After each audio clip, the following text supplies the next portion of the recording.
Do you know why there are so many abhorrent behaviors in public education? Kids that are beating up teachers, drug use, vaping, sexual activity, violence, gangs. You know why that is?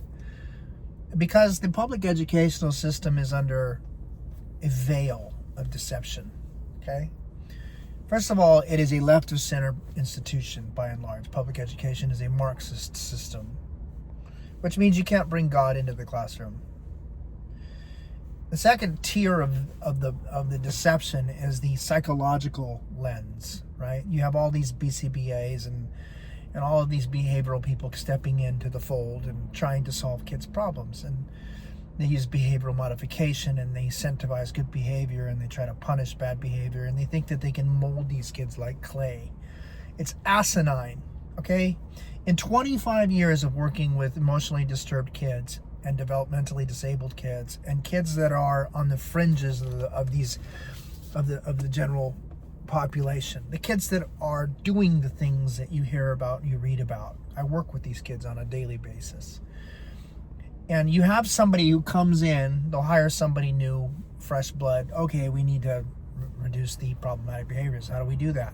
They bring in some psychologists, some therapists, some BCBA person. They start implementing token economies. They start implementing awards and punishments and checklists and laminated pages, and they have the new this, the new that.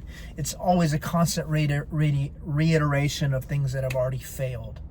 Okay, let me tell you and be very, very, very succinct in telling you what actually curbs behavior. There's one thing and one thing only that allows a teacher to reach a student. Ready? It's real simple. Relationship. Okay? Relationship.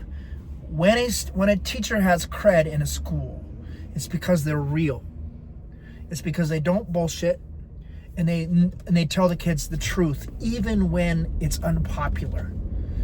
And when you do that, the first thing that's going to happen if you're a new teacher in a new climate, everyone's going to be coming against you because public education is a hive mentality. All right. As much as we like to say it promotes individuality, it promotes people being themselves, and you hear it all the time. You be you.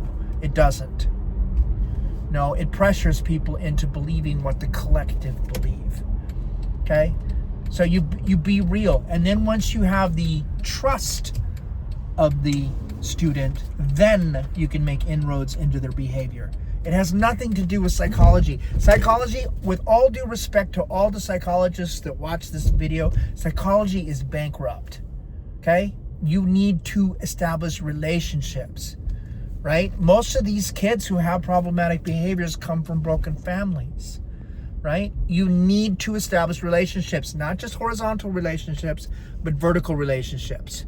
And you need to talk about God. And I know that people are like, well, you can't talk about God in a public educational system. Then you can't help them.